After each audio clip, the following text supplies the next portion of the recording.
Bonjour à toutes et à tous. Dans cet exposé, nous allons vous présenter à plusieurs voix notre programme et nos priorités. Nous ne pouvons pas prendre la parole tous les 11, mais nous avons tous participé activement à sa préparation. Voici quel sera l'ordre des prises de parole. François se désole de voir d'année en année son village se dégrader. C'est lui qui va nous dire ce qu'il faut faire en urgence pour que cela s'arrête. Martine est bien placée pour nous rappeler que la Louvet accueille de nombreuses fêtes et événements. Elle nous dira comment faire pour bien coordonner et pourquoi pas en imaginer encore d'autres pour remplir nos rues et nos commerces tout au long de la belle saison. Ensuite, Julien, avec son enthousiasme et son énergie communicative, nous donnera les clés pour asseoir un développement du village durable et profitable pour toutes et pour tous. Pour tout cela, on a besoin d'embarquer tout le monde et aussi d'outils performants pour faire notre promotion. Ça tombe bien, Jean-Michel, avant sa retraite, formait ses étudiants au numérique. Nous lui avons naturellement confié la communication. La communication ne suffit pas. Il faut aussi des sous pour pouvoir engager des actions et des travaux. Michel a, avec Pierre, une bonne expérience dans l'analyse financière. Il est un des mieux placés pour décrypter le budget de la commune et proposer des solutions pour nous trouver des moyens. Enfin, Jacques est notre tête de liste. C'est lui qui nous mène. Il fera la synthèse du programme et insistera sur les priorités à mettre en œuvre. Mais commençons par les urgences. François, c'est à toi. Voilà, donc je vais vous parler des urgences. Alors, avant l'été, on a beaucoup de travail pour, enfin, surtout l'équipe qui sera élue. Je vais vous citer plusieurs thèmes, plusieurs points que j'ai vus et il y en a d'autres. On va commencer par le camping. Alors, au camping, il y aurait un grand coup de nettoyage. Il faut tailler les haies, il faut faire le tour du point d'eau, les sous-bois, quelques coups de pinceau aussi aux endroits encore récupérables, si je puis dire.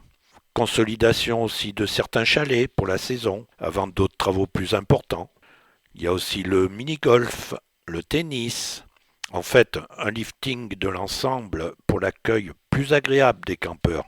Faut voir aussi la destination des cabanes perchées. Peut-être un mini accrobranche ou autre chose. Et bien sûr, montage de dossiers de subvention. Il y a aussi l'aire de jeu. L'aire de jeu, il faut faire une remise en état des jeux. Quelques coups de pinceau aussi. Il faut remettre le jeu de boules, enlever toute cette herbe, tailler les arbres, ainsi que sur le chemin Grosjean pour que ce soit plus agréable. Ne touche pas les dessus de voitures ou de camions, par exemple. Après, nous avons un point aussi qui est très important, car il fait partie de notre patrimoine, c'est le cimetière. Il faut reconstruire le mur du cimetière à cause de sa dangerosité. Avant aussi que cela coûte très cher, je veux dire, s'il y a des éboulements de tombes, il y aura des plaintes, des procès. Il ne faudrait pas en arriver là, ce serait dommage. Ce doit être fait au plus vite, par respect aussi aux défunts et à leurs familles. Ce lieu est très visité pour la curiosité aussi de ses portes de caveau, uniques dans la région. Il faut aussi l'intégrer dans la signalisation du village.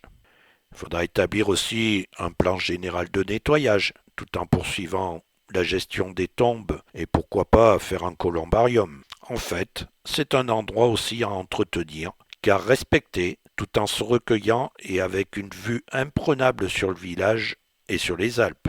Et bien sûr, là encore, montage de dossiers de subvention dans l'urgence. Après, nous allons parler du village et de ses environs. Il y a la resuite des trottoirs avec des trous, c'est dangereux.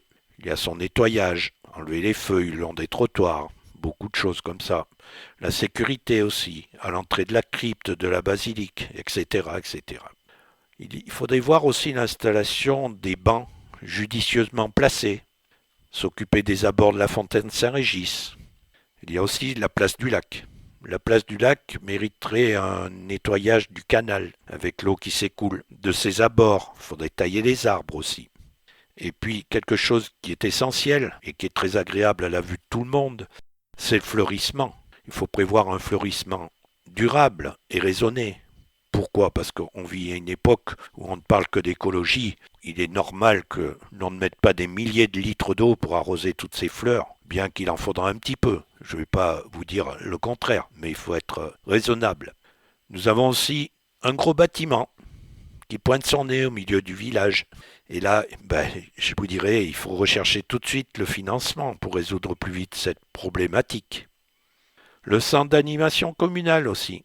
Il faut faire une remise en état du terrain de basket et du jeu de boules pour les anciens là, qui vont taper les boules dans la semaine. Il faut tailler l'arbre, entretenir les abords.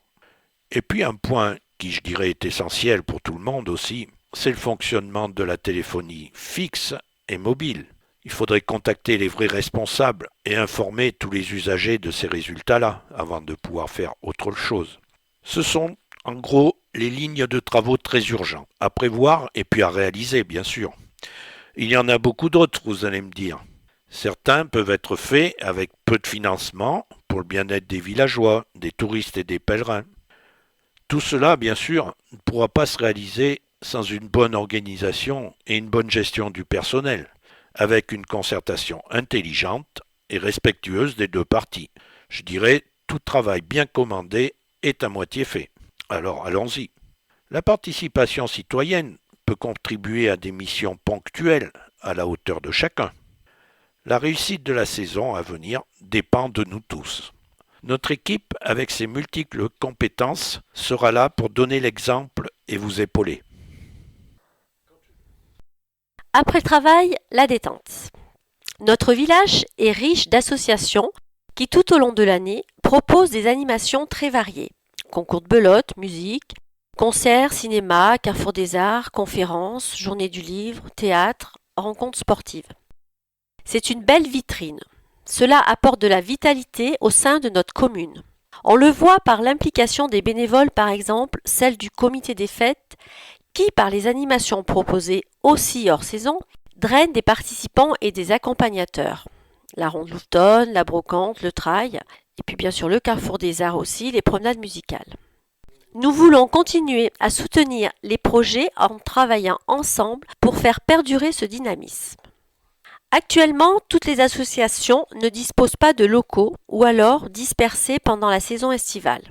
Le CAC occupé par le Carrefour des Arts et aussi des problèmes d'accessibilité. Il nous semble important de créer une maison des associations. La Louvet est riche aussi de bâtiments. On pense que Sainte-Monique serait une solution, tout en faisant des aménagements où chaque association disposera d'un local tout au long de l'année. Qui dit animation dit planning. On va mettre en place une commission réunissant un représentant de chaque association et 2 élus afin de planifier les dates, l'organisation, la logistique, voire un support en ligne où l'on pourrait connaître par exemple la disponibilité des salles et s'inscrire.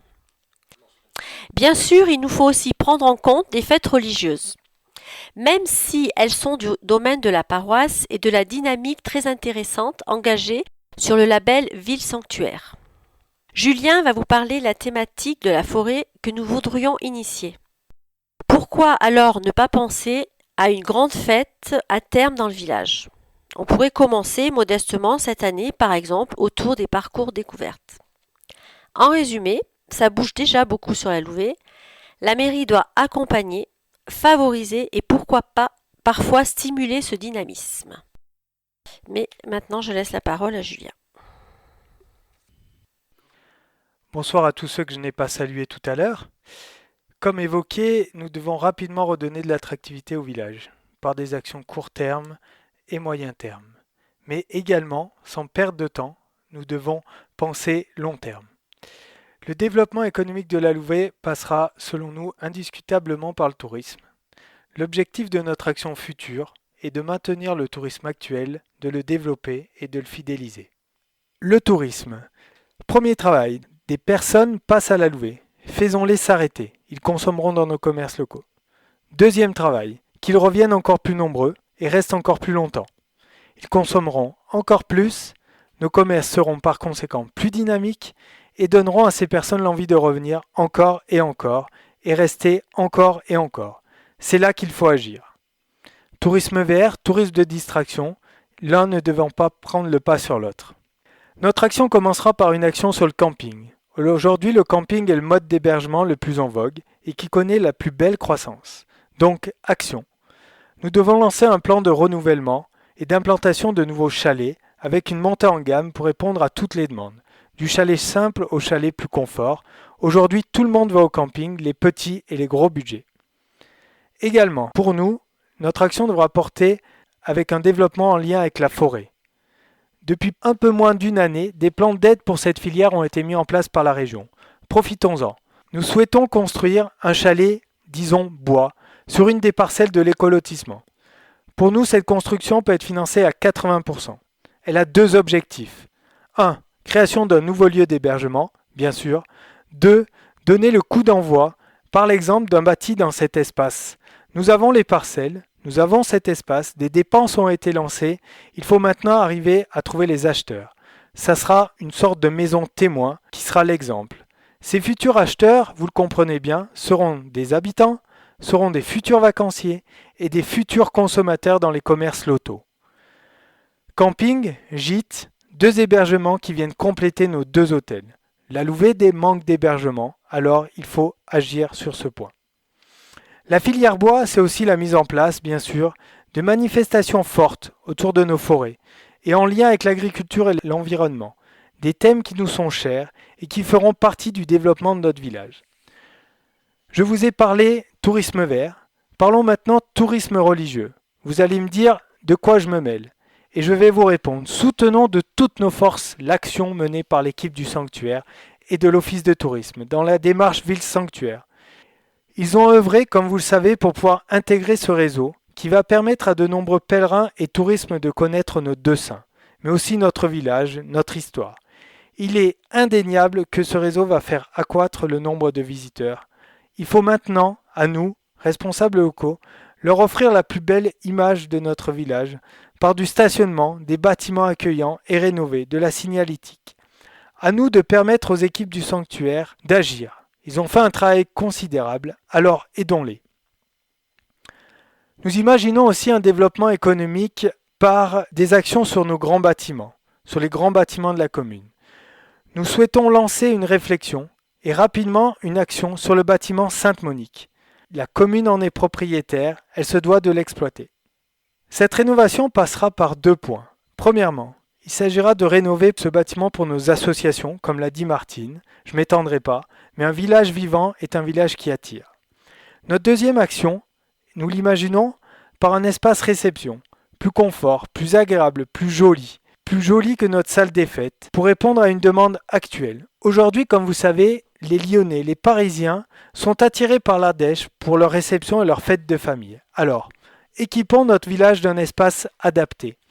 Les lieux de réception privés sont l'exemple type de la réussite.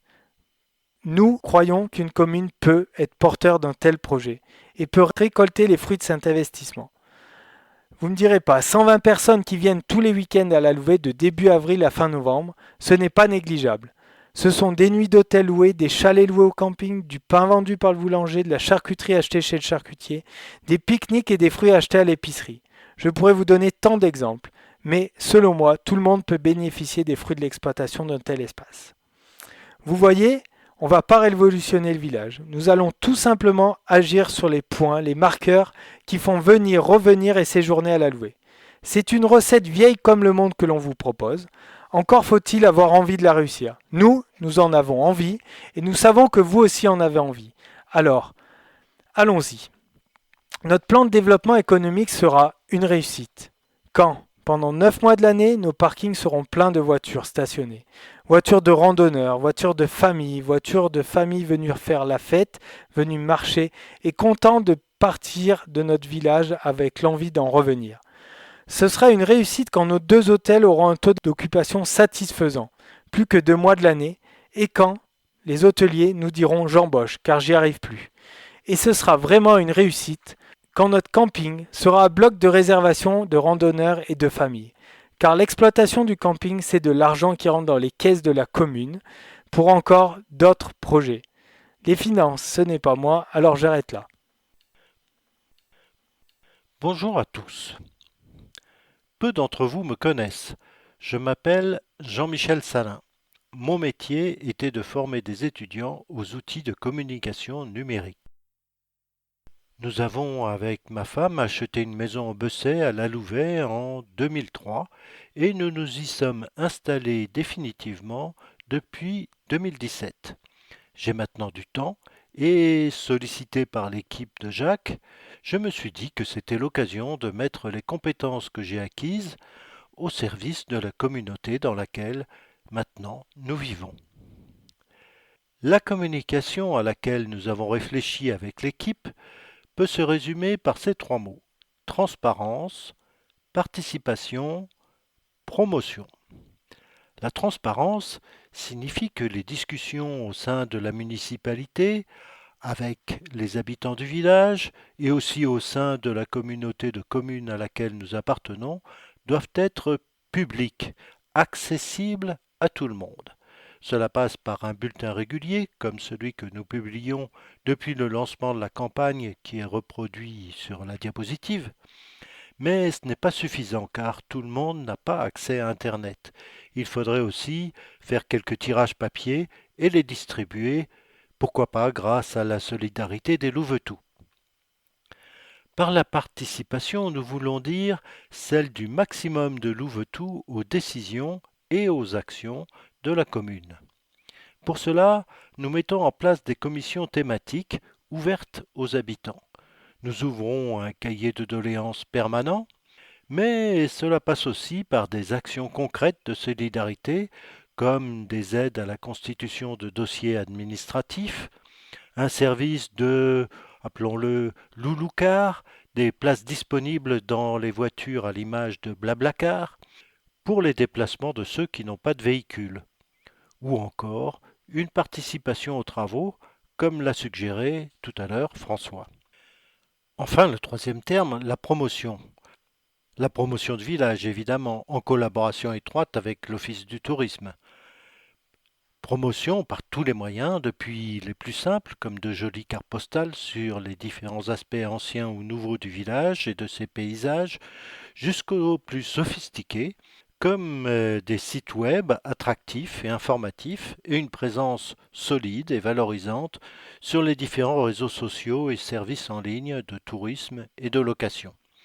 La première année, nous mettrons en place des outils provisoires, mais je compte bien l'année suivante solliciter mes anciens collègues, ceux de l'Université de Lyon ou de Saint-Étienne, et surtout leurs étudiants, en leur proposant de prendre notre commune, la Louvet, comme projet de développement numérique de leur diplôme de fin d'année.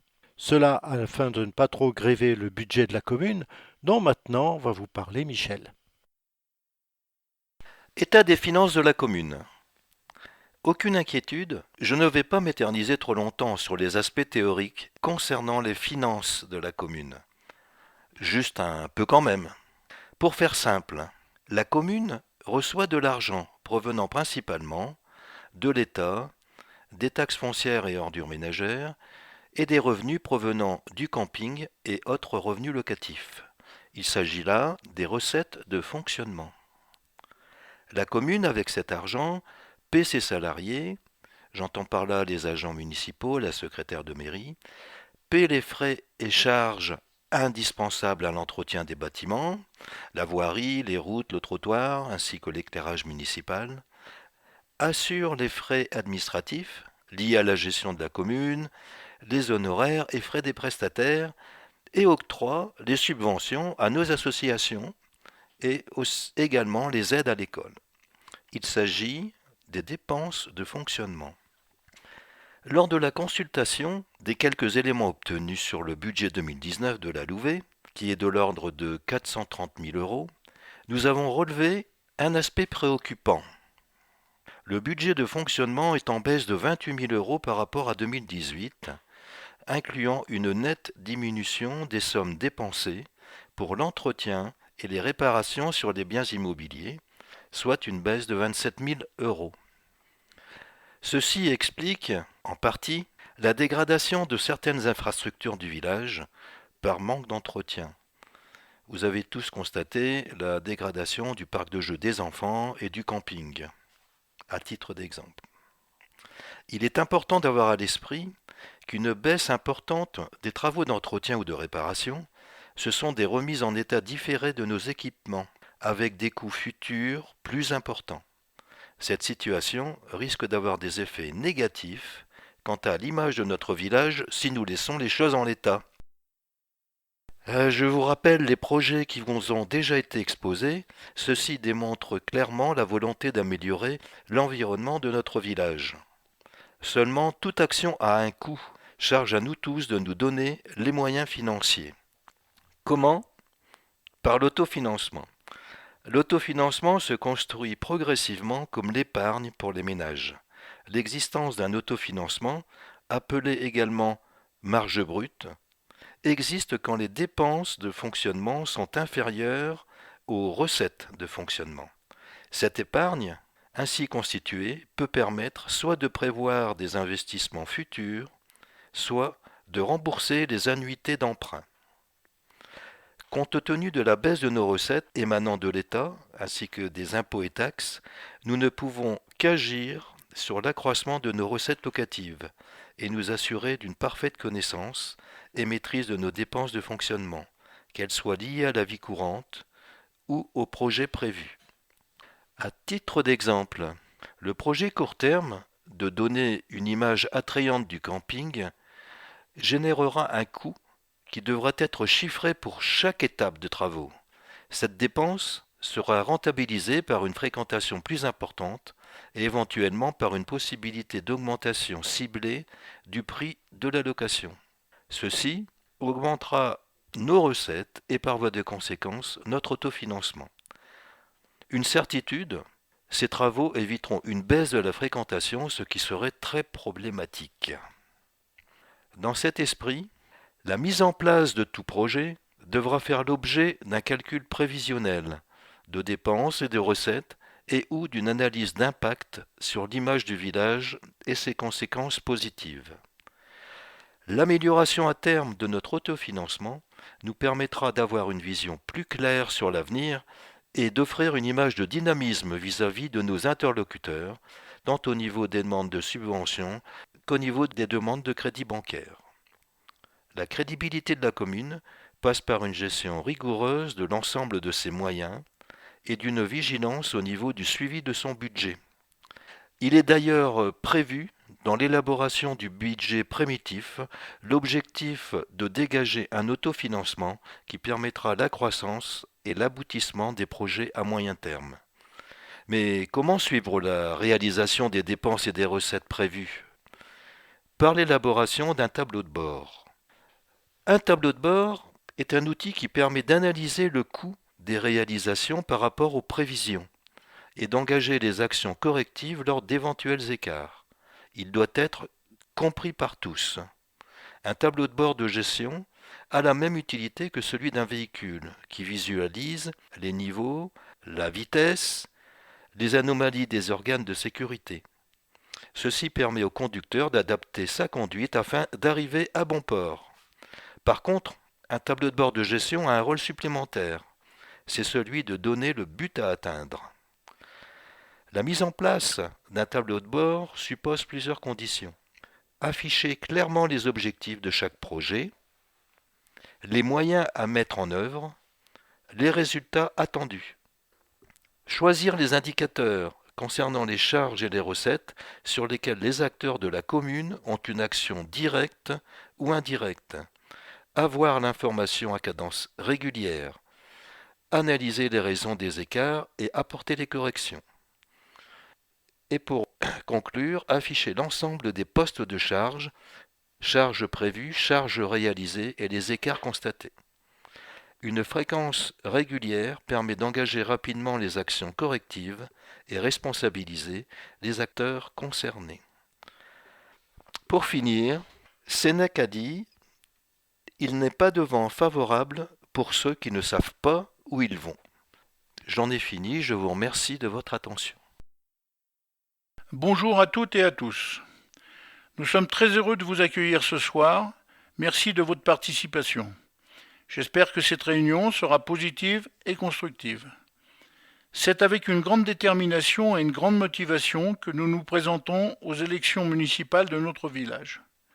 Nous sommes une équipe de 11 personnes. Ces personnes, issues de milieux différents et aux activités diverses, seront toutes complémentaires dans leurs tâches au sein du conseil municipal. Certaines sont déjà impliquées dans les associations du village. Elles seront toutes indispensables à l'aboutissement de nos futurs projets. Nous habitons ici, nous vivons ici. Faites-nous confiance, nous avons la capacité de gouverner. Nous sommes à un moment où le village peut encore perdre de l'intérêt et de la fréquentation. Il ne faut plus rien perdre. Il faut que la commune travaille conjointement avec les associations, avec les commerçants, avec les artisans et l'ensemble de la population. Tout au long du mandat, l'ensemble de notre équipe travaillera dans la transparence la plus complète. Nous signerons une charte éthique concernant la moralité, la courtoisie, les conflits d'intérêts. Tout au long du mandat, nous accompagnerons dans leurs éventuelles démarches les commerçants et les artisans. Nous accompagnerons dans leurs éventuelles démarches les commerçants et les artisans. Nous accueillerons les nouveaux arrivants en les renseignant et en les orientant. À tout moment, vous pourrez solliciter les services de mairie. Une commission aura pour fonction de s'occuper de l'action sociale. Elle aura en charge d'être vigilante sur la précarité des personnes, de veiller au confort de vie du troisième âge, de suivre et de s'assurer du bon déroulement de l'école. Elle aura également la mission d'organiser la transition et la continuité de notre suivi médical. Tout au long du mandat, la communication sera directe entre les élus et les habitants. À n'importe quel moment, vous pourrez solliciter une entrevue avec un conseiller, un adjoint ou monsieur le maire. Nous serons toujours disponibles. Toutes les idées seront les bienvenues. Elles pourront être consignées dans un cahier ouvert au secrétariat de la mairie. Il ne faut plus rien lâcher. À plus long terme, nous pensons qu'un développement sur la thématique le bois à la forêt serait très porteur. Ce domaine est grand et très intéressant et collerait bien à l'esprit du village et à sa situation géographique. Nous travaillons sur ce dossier pour voir toutes les possibilités qu'offre ce sujet. Nous agirons avec réflexion et bon sens, notre détermination est totale. C'est dans cet état d'esprit que nous voulons travailler et c'est dans celui-ci que nous travaillerons. Il y a tant de choses dont on doit parler, il y a tant de choses qui suscitent des interrogations et des questions, nous sommes là pour y répondre.